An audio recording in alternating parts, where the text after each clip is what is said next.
Já de volta com a Manhã da Piedade e vamos falar agora de um assunto sério e muito importante. Quando nós falamos sobre pessoas carentes, com certeza você aí de casa já deve ter ouvido muito falar sobre este tema, né? Mas o que será que é uma pessoa carente, né? Será que elas tendem a direcionar ao outro o tempo inteiro, ao outro que eu falo dar atenção, cuidado, amor, carinho? Será que é isso?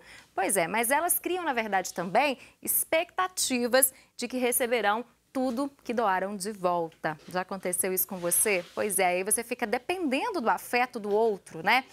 A natureza humana nos leva à dependência, pois nós nascemos necessitando, né, gente? De alimentação, cuidados. Quando eu falo cuidados, eu falo tanto os físicos quanto afetivos, né?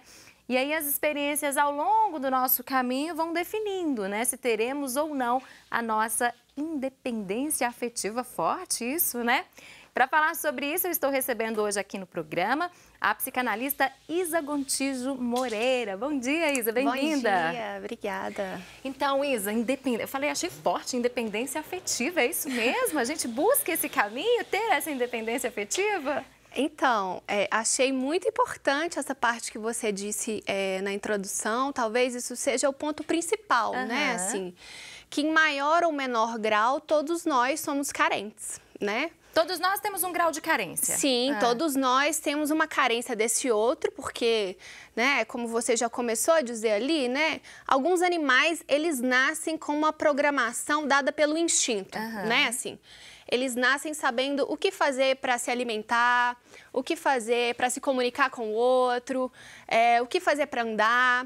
Nós não, né, assim, nós nos constituímos na nossa relação com o outro, né, assim. Então, a gente precisa desse outro para se constituir enquanto sujeito, então a gente acaba carecendo desse outro em maior ou menor grau. Agora, o que provoca essa carência afetiva que a gente fala aí em um grau maior? A pessoa que ela sofre mesmo com essa carência? Então, seguindo essa linha, né, assim, o que acontece, né? Esse outro que está ali exercendo um cuidado, né, ele não é uma garantia. Às vezes ele tá ali, às vezes ele não tá, às vezes essa mãe sai, né? Isso gera uma pergunta no sujeito: o que eu tenho que fazer para esse outro me amar, né?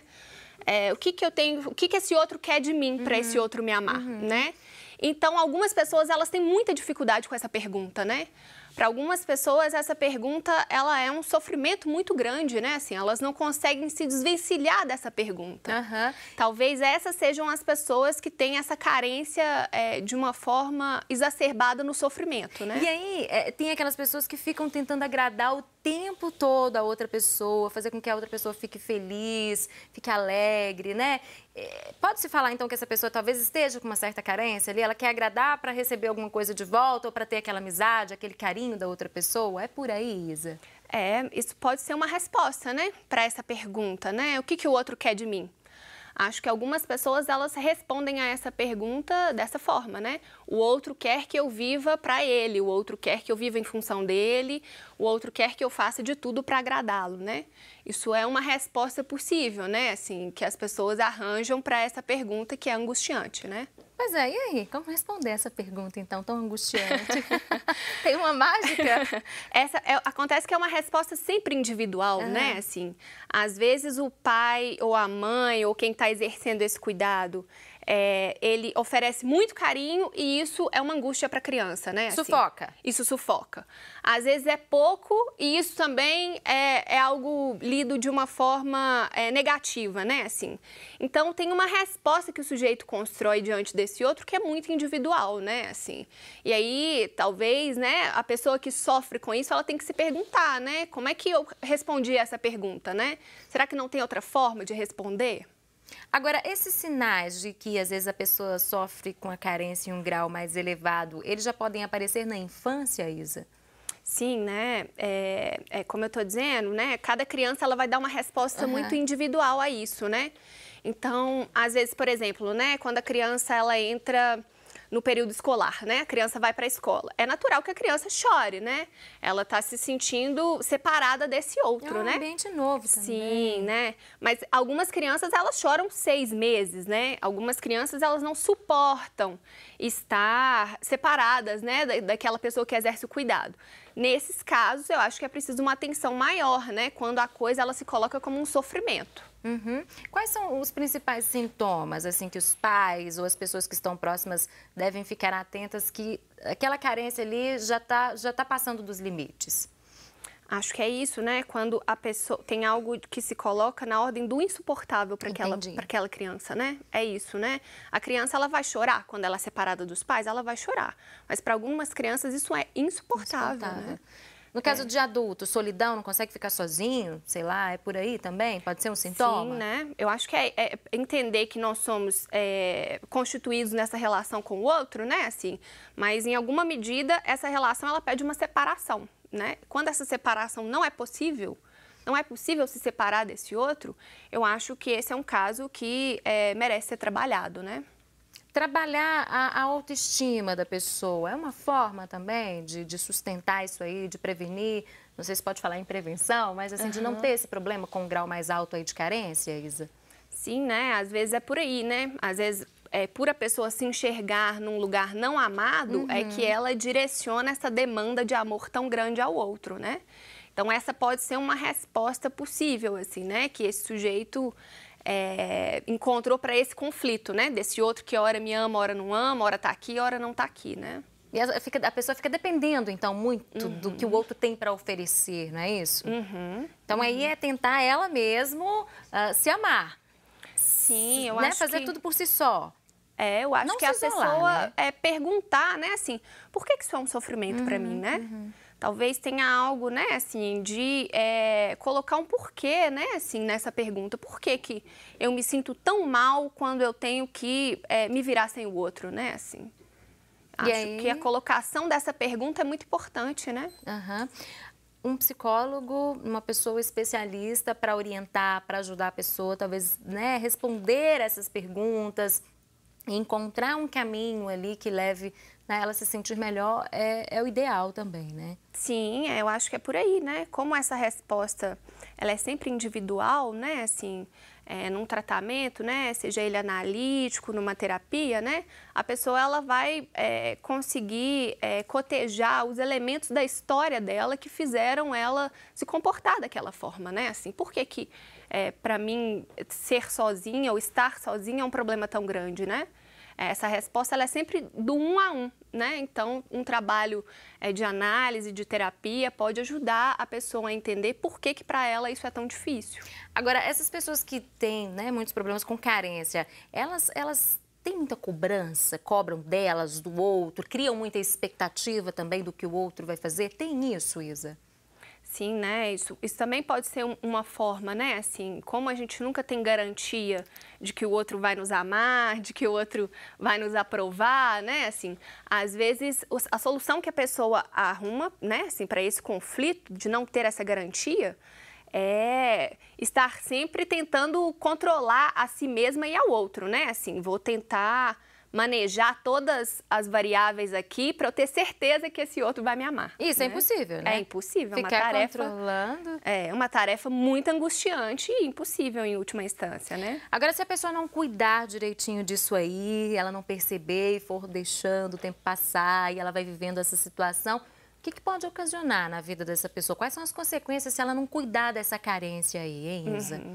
Eu acho que isso acaba impactando todos os relacionamentos, né? Assim, uma questão que inicialmente está posta ali, por exemplo, apenas no núcleo familiar, esse exemplo que a gente deu da criança, né?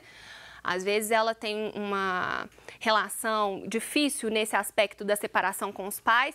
Isso pode aparecer em vários outros relacionamentos, né? Assim, isso pode prejudicar a forma dela se relacionar com todas as pessoas, né? Porque essa garantia de que o outro vai me amar e me aceitar não é dada por ninguém. Não vai ter problema de convivência, isso é certo, então, de relacionamento com o outro, né? Agora, eu queria que você falasse um pouquinho sobre essas pessoas que são muito carentes. Elas têm essa consciência que elas são carentes ou não? Geralmente é quem está por perto, a família, os amigos, que observam, né, e já vão direcionando, já vão conversando com elas. Eu acho que a pessoa que sofre, ela sabe que sofre. Ela né? tem essa consciência. Tem uma frase muito famosa em psicanálise que a angústia é um afeto que não engana. E é verdade, né? A pessoa que está sofrendo e está angustiada, ela sabe que está sofrendo. A diferença é o que a pessoa faz com isso, né? Tem gente que fala, bom, esse sofrimento é meu, então eu vou ter que me haver com isso é um problema meu. E tem gente que coloca isso na conta do outro, né? Estou sofrendo, a culpa é do outro. É o outro que está me fazendo sofrer. Né, assim. Mas a consciência de que essa relação com o outro gera um sofrimento nela, eu acho que quem está sofrendo tem. E aí, a partir do momento que ela já tem essa consciência, então, é procurar ajuda. Porque chega um ponto também que às vezes a pessoa não consegue, nem conversando com amigos, né, com alguém da família ali, ela talvez não vai conseguir resolver isso. Uma ajuda profissional, como você disse, já é o mais indicado sempre, né? Sim, eu acho que a partir do momento que a pessoa entende que estar sofrendo é de responsabilidade dela, né? E um outro vai cuidar disso para mim, né? Eu estou sofrendo, né? Então, eu preciso me haver com esse sofrimento e entender por que você sofre dessa forma, o que te leva a sofrer com isso, né? Isso é um trabalho que uma análise, uma terapia, né, desenvolve, né, com a pessoa, então por isso é muito importante procurar. Agora, a gente pode falar que é possível superar essa carência excessiva aí que algumas pessoas têm? Essas pessoas podem, enfim, resolver esse problema, pular essa etapa da vida, se seguir ali um tratamento correto? Sim, é possível, né? Assim, a partir do momento que a gente entende que essa foi uma solução criada para a pessoa, né? Dessa separação inicial, assim, né? A gente entende que é possível criar outras soluções, né? Assim, outras respostas para essa pergunta do que o outro quer de mim, né? Então, muitas das vezes a pessoa também tem aquele vazio dentro dela, né? Ela não consegue do outro, ela tem uma expectativa do outro e às vezes o outro não atende aquela expectativa e aí vai crescendo, vai surgindo um vazio ali. Isso aí pode desencadear até mesmo um processo de depressão, Isa? Sim, né? É possível, né? Assim, quando isso não é tratado, né? Quando essas questões elas começam a prejudicar a forma da pessoa se colocar socialmente em várias relações, né? Assim, isso pode vir a se tornar um processo psicopatológico, né? Assim, não necessariamente, né? Mas é preciso estar atento a esses sinais de sofrimento, né? Assim, que essa questão da carência ela coloca. Agora, a gente vê algumas pessoas mais idosas também, a gente tem muitos idosos que acompanham o nosso programa, e a gente já fala, nossa, como ele está carente, como ela está carente. Por que disso, nessa fase da vida? Às vezes a pessoa... falta um pouco de atenção também dos familiares, em pararem ali um pouquinho, um minutinho para ouvir um pouco da história, para conversar, para dar atenção. É nesse caminho? Né? Eu acho que da mesma forma que a criança ela tem que se haver com essa separação, né? Eu e o outro não somos a mesma coisa, né? Me parece que nesse momento da vida os pais que têm que lidar com isso, né? Eu e o outro não somos a mesma coisa, esse outro saiu de casa, né? Assim, então, talvez isso também seja um momento onde a situação ela se inverte, trazendo esse sofrimento para o sujeito, né? Agora, a gente tem uma pergunta para você, da Daniele Coutinho, lá de Barbacena. Um abraço, Daniele, um abraço para todos aí em Barbacena acompanhando o nosso programa. Ela está querendo saber se é comum quem tem carência, quem tem problema com grau maior de carência, né? Acreditar ou achar que todo carinho que recebe ainda é pouco. Ou seja, às vezes a pessoa está recebendo carinho, mas não está satisfeita. Isso acontece também? Sim, né? Assim, porque é isso, não basta ser amado, né? Assim, não basta ter essa dificuldade para saber se o outro me ama ou não, né? Assim, às vezes nenhuma resposta que o outro dá é suficiente, porque eu criei uma fantasia, né, de que para a pessoa me amar, ela tem que fazer X, Y, Z, né, assim. E às vezes não é isso, às vezes a pessoa, ela faz ABCD, a pessoa, ela manifesta o afeto dela de outra forma, né, assim. Então, saber ler, né, que... Nem todo mundo, as pessoas não são iguais, né? As pessoas não são iguais, as pessoas manifestam o afeto de uma forma diferente, né, assim, e que o outro não tem necessariamente uma responsabilidade de corresponder à minha fantasia do que é ser amado, né? E às vezes a pessoa não demonstra falando ou com atos igual aquela pessoa que está sofrendo a carência, né? Às vezes a pessoa até com um olhar, né? Até mesmo distante, mandando uma mensagem, às vezes é a forma da pessoa manifestar né? Isso que ela sente, o sentimento dela, o carinho dela para com o outro, né? Agora, Isa, tecnologia tá aí, redes sociais, o tempo inteiro, essa coisa do imediatismo, e as pessoas ficam muito conectadas também no celular, no tablet, no computador. A gente até já falou aqui diversas vezes que às vezes tem alguém conversando com você, né? Você tá ali atenta e a outra pessoa tá conversando, mas tá ali no celular, né? Não tá 100% presente. Isso também, de certa forma, pode provocar uma certa carência? A pessoa que já tem aquela tendência, está ali querendo atenção, querendo ser ouvida, e a outra está dividida entre, né, o aparelho ali, conversando com outra pessoa distante e o que ela tem para falar. Isso também pode desencadear um processo aí de carência maior?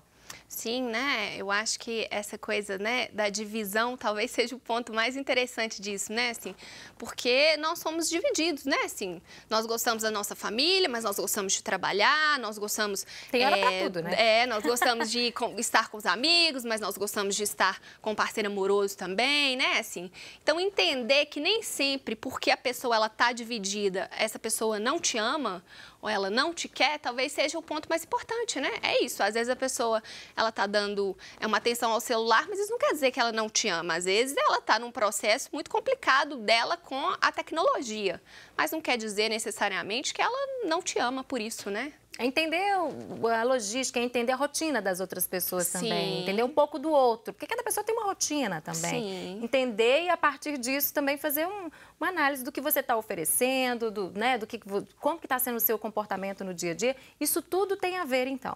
Sim, eu acho que é isso, né? A gente cria uma fantasia do que é ser amado, né? O que o outro tem que fazer para mim para que eu me sinta amado. Por exemplo, né? Eu só vou me sentir amado o dia que meu marido chegar com um buquê de flores, né? Assim. E não é assim, né? Isso é uma fantasia que o sujeito cria e não necessariamente o outro tem a responsabilidade de corresponder dessa forma exata, né?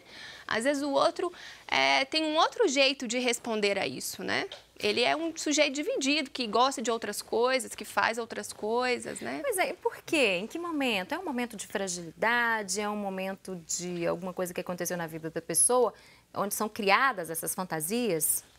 Eu acho que isso tem a ver com essa constituição psíquica, né? Assim, que é muito primordial, assim, muito constitutivo, né? É um pouco dessa pergunta, né? Assim, o que esse outro quer de mim, né? Assim, às vezes as pessoas criam fantasias, né? Assim, de que para o outro me querer, ele tem que me amar desse jeito, né? E seria muito egoísta, por exemplo, se você não perguntar o que o outro quer de mim, mas se você afirmasse o que eu tenho para oferecer. Tem uma forma egoísta de se posicionar? Não, eu acho que é uma pergunta muito interessante, né? Assim, porque entra um pouco nisso que a gente falou sobre o sujeito se responsabilizar, né? Assim, não é o outro que me faz sofrer, né? Eu tenho responsabilidade sobre o meu sofrimento, sobre a forma como eu me comporto. Então, eu também tenho que me perguntar o que eu quero fazer disso, como é que eu quero me posicionar diante disso, né? Muito bacana. Isa, adorei. Muito obrigada por ter vindo conversar conosco. Aprendemos muito sobre carência, né, gente? Volte mais vezes. Obrigada. Até a próxima. Tchau, bom dia. Bom, e você de casa, então, continue conosco. O programa não acabou. Daqui a pouquinho tem a reflexão do nosso arcebispo metropolitano, Dom Valmor Oliveira de Azevedo. Eu vou para um rápido intervalo e volto já.